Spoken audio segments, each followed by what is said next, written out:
Hello friends, जय माता दी। कैसे हैं आप सब दोस्तों। सावन माह की चमत्कारी एकादशी है और श्रावण माह की जब ये सुंदर एकादशी आती है तब भगवान विष्णु की आराधना करते हुए हम हमेशा अपने वीडियो की शुरुआत करते हैं।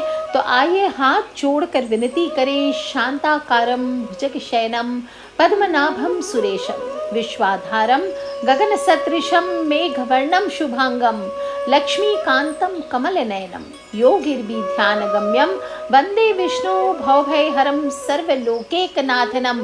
तो बोलिए श्री हरि विष्णु भगवान की जय। प्रार्थना करते हैं कि मैं उन भगवान विष्णु का ध्यान करता हूँ जिनका स्वरूप शांत है, जो शेषनाग की शैया पर शयन करते हैं, जिनकी नाभि से कमल निकल रहा है और जो देवताओं के भी ईश्वर है, संपूर्ण विश्व के आधार हैं और आकाश के समान ही सर्वत्र व्याप्त हैं, नीले मेघ के समान मीन वर्ण वाले हैं और जिनके संपूर्ण अंग अति शुभ और मनमोहक हैं। श्री लक्ष्मी माँ के स्वामी और कमल के समान नयन वाले योगियों द्वारा ध्यान के माध्यम से प्राप्त होने वाले हैं और सर्वव्यापी श्री विष्णु भगवान की मैं वंदना करती हूँ या करता हूँ, जो सभी प्रकार के जन्म मरण के भय को हरते हैं और संपूर्ण विश्व के नाथ हैं यानी स्वामी हैं। तो बोलिए श्री हरि विष्णु भगवान की जय। दोस्तों, सावन माह की पुत्रदा एकादशी है, 16 अगस्त को मनाई जा रही है और सभी स्त्री पुरुष इस व्रत को अपने परिवार की खुशहाली के लिए, संतान के सुख के लिए, परिवार के प्रत्येक सदस्य के स्वास्थ्य, तरक्की और खुशहाली के लिए नाम स्वरूप ही ये एकादशी व्रत पुत्र प्राप्ति, संतान के जीवन में शुभता बनी रहे, उसकी सफलता के लिए, दीर्घ आयु की कामना के लिए, वंश की वृद्धि के लिए, सांसारिक सुखों की प्राप्ति के लिए और धन संपत्ति श्री की प्राप्ति के लिए इस दिन व्रत और उपवास करते हैं। वैसे कुछ लोग कंफ्यूज होते हैं क्योंकि ये पुत्रदा एकादशी का व्रत वर्ष में 2 बार आता है, एक पौष महीने में, दूसरा श्रावण के महीने में। दोनों ही इस समान तरीके से फलदायी होते हैं और संतानहीन या पुत्रहीन जातकों के लिए तो ये व्रत विशेष रूप से अहम माना गया है।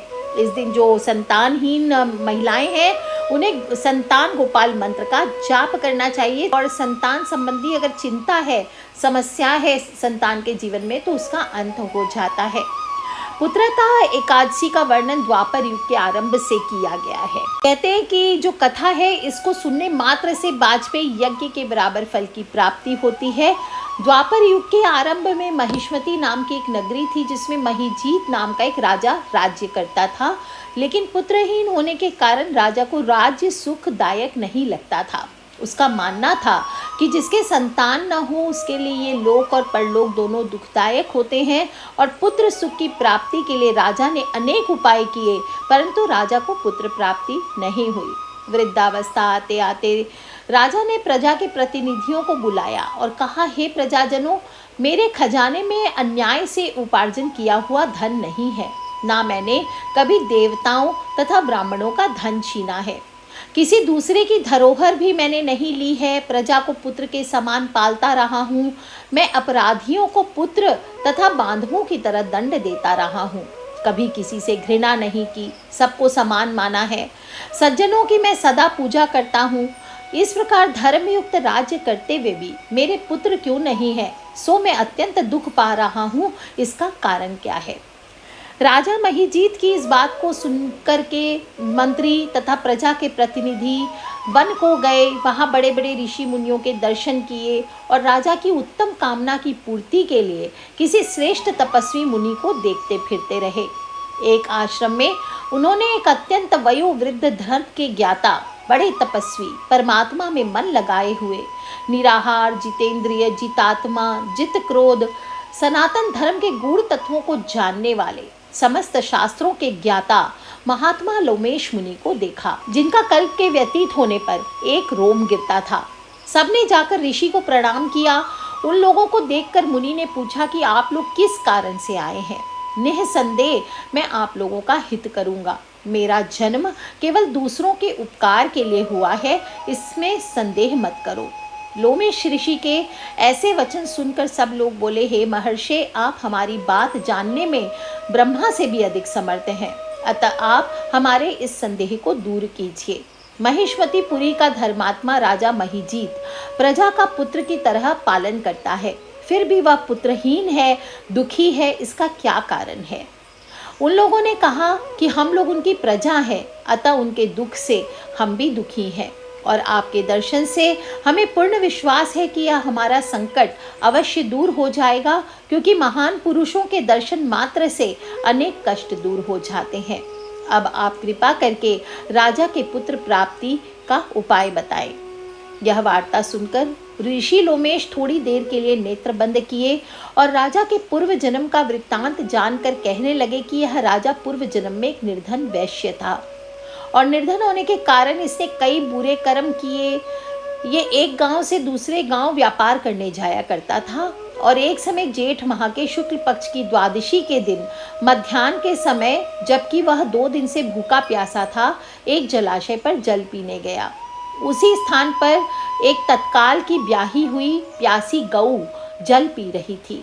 राजा ने उस प्यासी गाय को जल पीते हुए हटा दिया और स्वयं जल पीने लगा, इसलिए राजा को ये दुख सहना पड़ा है। एकादशी के दिन भूखा रहने से वह राजा हुआ, और प्यासी गौ को जल पीते हुए हटाने के कारण पुत्र वियोग का दुख सहना पड़ा। ऐसा सुनकर सब लोग कहने लगे, हे ऋषि, शास्त्रों में पापों का प्रायश्चित भी लिखा है, अतः किस प्रकार राजा का यह पाप नष्ट हो जाए, आप हमें ऐसा उपाय बतलाइए। तब लोमेश मुनि कहने लगे कि श्रावण शुक्ल पक्ष की एकादशी को पुत्रता एकादशी का व्रत करो, सभी लोग मिलकर रात्रि को जागरण करो, तो इससे राजा का यह पूर्व जन्म का पाप अवश्य कट जाएगा, साथ ही राजा को पुत्र प्राप्ति भी अवश्य होगी। लोमेश ऋषि के ऐसे वचन सुनकर मंत्रियों सहित सारी प्रजा नगर को लौट आई, और जब श्रावण माह के शुक्ल पक्ष की एकादशी आई तो ऋषि की आज्ञा अनुसार सभी ने पुत्रदा एकादशी का व्रत किया, जागरण किया, और इसके पश्चात द्वादशी के दिन इसके पुण्य का फल राजा को दे दिया। उस पुण्य के प्रभाव से रानी ने गर्भ धारण किया, और प्रसव काल समाप्त होने पर उन्हें एक बड़ा तेजस्वी पुत्र उत्पन्न हुआ। इसलिए हे राजन, इस श्रावण माह के शुक्ल पक्ष की एकादशी का नाम पुत्रदा पड़ा, अतः संतान सुख की इच्छा हासिल करने वाले को इस व्रत को अवश्य करना चाहिए। इसके महात्म्य को सुनने से मनुष्य सभी पापों से मुक्त हो जाता है, और इस लोक में संतान सुख भोगकर परलोक में स्वर्ग को प्राप्त करता है। तो बोलिए श्री हरि विष्णु भगवान की जय। दोस्तों, इस बार 2024 में सावन माह के शुक्ल पक्ष की एकादशी तिथि 15 अगस्त को सुबह 10:26 पर शुरू होगी, और एकादशी तिथि पूर्ण 16 अगस्त को सुबह 9:39 पर होगी। तो उदया तिथि का भान रखते हुए पुत्रदा एकादशी का व्रत आपको 16 अगस्त को ही करना चाहिए, और इसका पारण द्वादशी तिथि में किया जाता है। तो 17 अगस्त को सुबह 5:51 से सुबह 8:05 तक का समय पारण के लिए श्रेष्ठ है। स्मार्त वगैरह हैं तो आप कर सकते हैं, तब आप 16 तारीख को ही पारण करेंगे। क्या करना है, इस दिन सुबह जल्दी उठें। एकादशी व्रत की जो इच्छा रखते हैं उन लोग को चाहिए कि दशमी तिथि से ही जो ज़रूरी नियम है उसका पालन करना चाहिए। दशमी तिथि को ही रात्रि में मांस, मदिरा, प्याज, लहसुन, मसूर की दाल, इन चीज़ों का सेवन नहीं करना चाहिए। ब्रह्मचर्य का पालन करते हुए ओम नमो भगवते वासुदेवाय, ओम नमो भगवते वासुदेवाय ऐसा जाप करते हुए सोना चाहिए। भोग विलास से दूर रहें। सुबह जल्दी उठें और सबसे पहले अपने घर के मुख्य द्वार की साफ सफाई करके हल्दी का जल का छिड़काव करें। तोरण सजाएं, रंगोली लगाएं, और लकड़ी का दातून नहीं करना चाहिए। इस दिन नींबू, जामुन, आम के पत्ते लेकर चबा लीजिए और उंगली से कंठ को साफ किया जाता है। आज के दिन सिर्फ तुलसी नहीं, कोई भी वृक्ष से पत्ता तोड़ना वर्जित बताया गया है, अतः स्वयं से गिरा हुआ पत्ता लेकर सेवन करना चाहिए। और यदि ये संभव नहीं है तो पानी से 12 बार कुल्ला कर लीजिए। इसके बाद स्नान करें। आज के दिन अत्र स्नान करना चाहिए।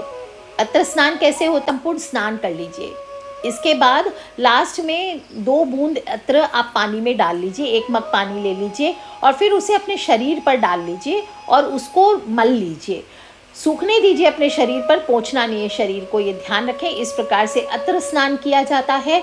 इसके बाद सुंदर हल्के वस्त्र, लाल, पीले, गुलाबी, हरे, येलो, ये कलर के पीले वस्त्र आपको धारण करने चाहिए। नीले काले वस्त्र आज के दिन धारण ना करें।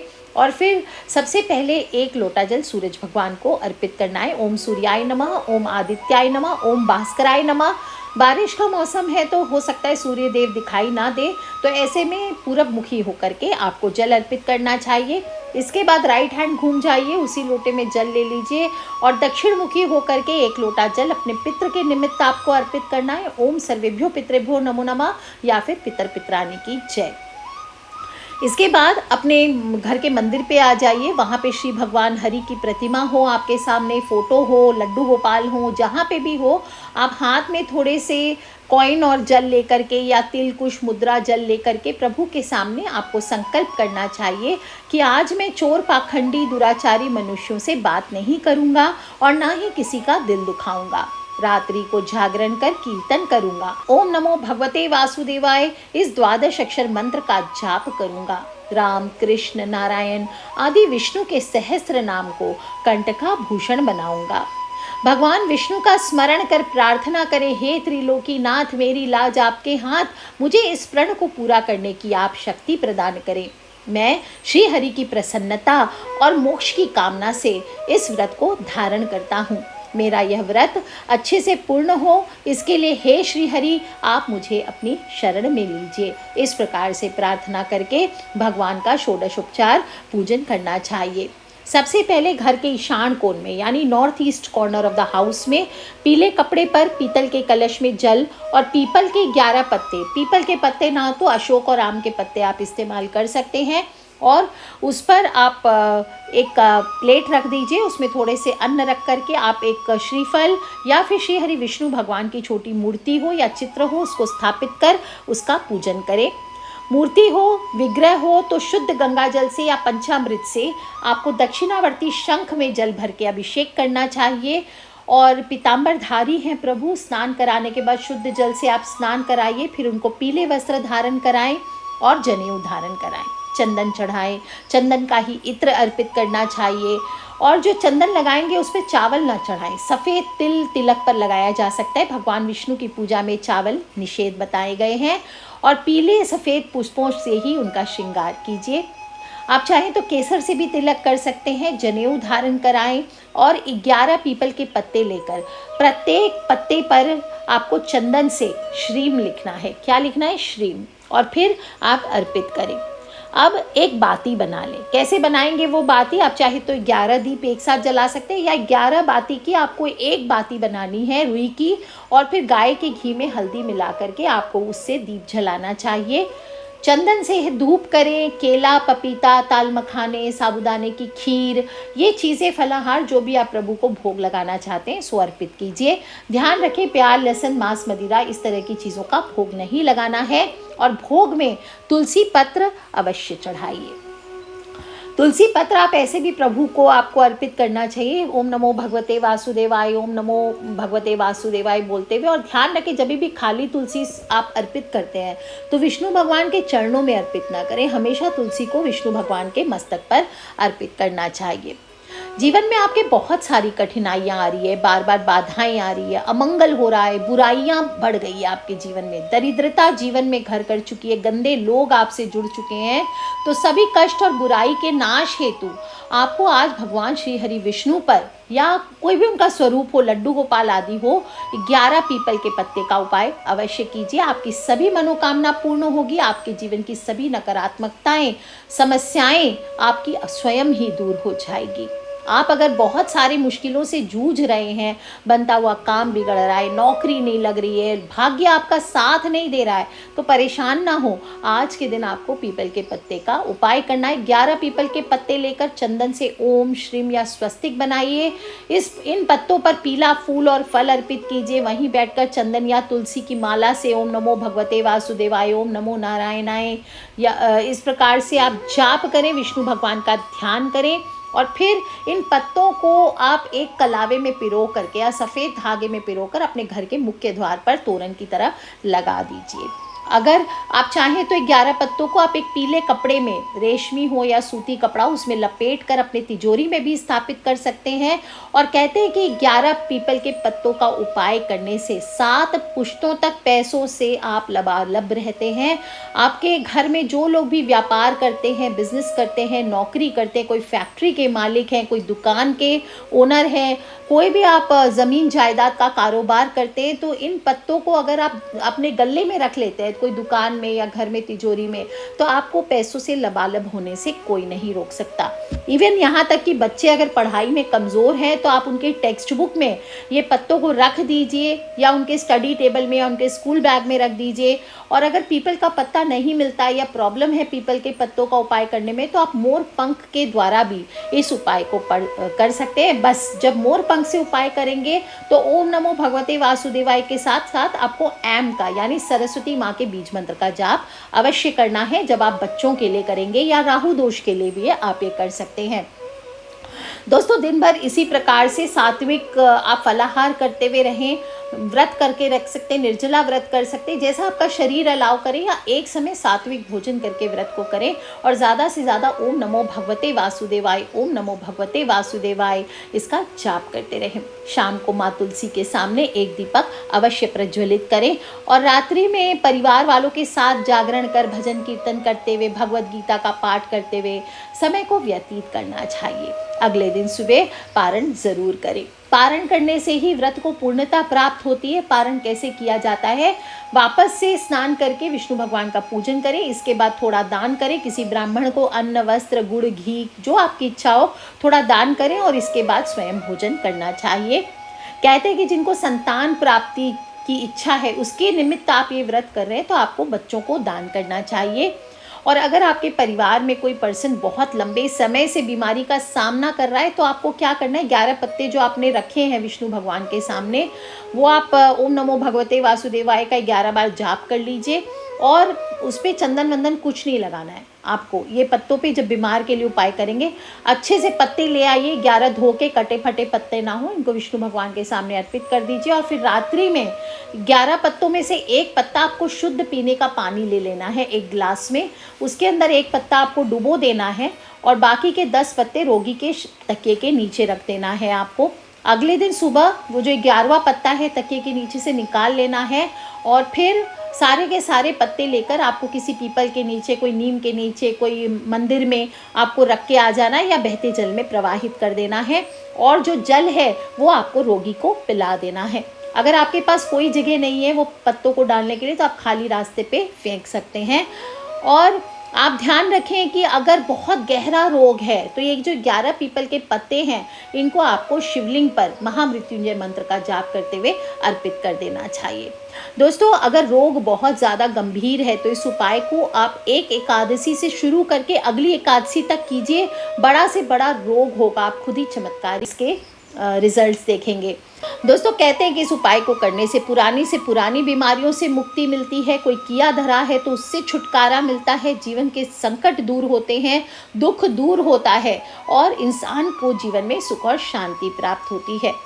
दोस्तों, पीपल पर ब्रह्मा, विष्णु, महेश, लक्ष्मी, पितृ सबका निवास माना गया है। तो आज के दिन अगर आप पीपल के पेड़ पर के नीचे बैठ करके भगवान विष्णु की उपासना करते हैं, थोड़ी देर तुलसी हो, आप चंदन की माला हो, इससे ओम नमो भगवते वासुदेवाय, या महालक्ष्मी के स्फटिक की माला से या कमलगट्टे की माला से ओम महालक्ष्मी नमः, या फिर ओम श्रीम ह्रीम शिम कमले कमलालय प्रसीद श्रीम ह्रीम शिम ओम महालक्ष्मी नमः, इस मंत्र का जाप करते हैं, विष्णु सहस्त्र नाम का एक दीप जलाकर पीपल के नीचे पाठ करते हैं, तो इससे आपके स्वयं के जीवन में, आपके पति के जीवन में या पत्नी के जीवन में, संतान के जीवन में, आपके परिवार वालों के करियर में आ रही बाधाएं स्वतः ही दूर हो जाती है। जो लोग संतान प्राप्ति चाहते हैं वो लोग आज के दिन घर के ईशान कोण में एक हरा कपड़ा बिछा लीजिए, और कलश और बाल गोपाल यानी लड्डू गोपाल की चित्र हो, संतान गोपाल यंत्र हो, इसको स्थापित कर विधिवत पूजन करना चाहिए। गाय के घी का दीपक जलाइए, चंदन से धूप कीजिए, सफ़ेद पुष्प से श्रृंगार कीजिए, तुलसी पत्र, मखाने की खीर आदि का भोग लगाएं, एक मौसम्बी चढ़ानी और एक पीपल का पत्ता चढ़ाना है। और अगर संतान दुखी है तो इसके कष्ट को दूर करने के लिए संतान की फोटो पर पीपल का पत्ता चिपकाकर बाल गोपाल पर चढ़ा दीजिए। आप देखेंगे संतान के करियर या उन्नति में अगर बाधाएं आ रही है, सफल नहीं हो पा रहा है, तो पीपल का पत्ता इस प्रकार से लड्डू गोपाल को करके आपको जाप करना चाहिए, या फिर ओम क्लीम कृष्णाय नमः इस मंत्र का जाप कीजिए। जब पूजा पूरी हो जाए तो भोग लगाकर आरती करें और पीपल के पत्ते पर चंदन लगा के जो आपने अर्पित किया है उसको संभाल कर रखें, और अगले 40 दिन बच्चे के फॉरहेड पे तिलक करें और पीपल के पत्ते उसके स्टडी टेबल में रख दीजिए। आप देखिए संतान के जीवन में कैसा कमाल होता है। तो कहते हैं कि लबालब आपका घर धन से भर जाता है अगर इस उपाय को करते हैं। तो पीपल से जुड़ा आप भी ये उपाय कीजिए और अपने फ्रेंड्स, फैमिली, मम्मी पापा, भाई बहन, बच्चे सभी लोगों से शेयर अवश्य करें, क्योंकि छोटा सा उपाय है पर बहुत ही हितकारी और चमत्कारी उपाय है और आपके जीवन में ज़रूर चेंजेस लेकर के आएगा। साथ ही साथ मैंने एक व्रत की कथा सुनाई है, कुछ करे ना करे व्रत की कथा जो मैंने सुनाई है स्वयं भी सुने और अपने फ्रेंड्स, फैमिली, मम्मी पापा, भाई बहन, बच्चे सभी लोगों से शेयर करते रहा करें, क्योंकि हमें नहीं पता कौन सा उपाय कब किसकी लाइफ बदल दे। So love you all friends, take care. जय माता दी, बम बम भोलेनाथ की जयकारा, शेरा वाली दा बोल सांचे दरबार की जय, विष्णु भगवान की जय, हर हर हर महादेव शंभो।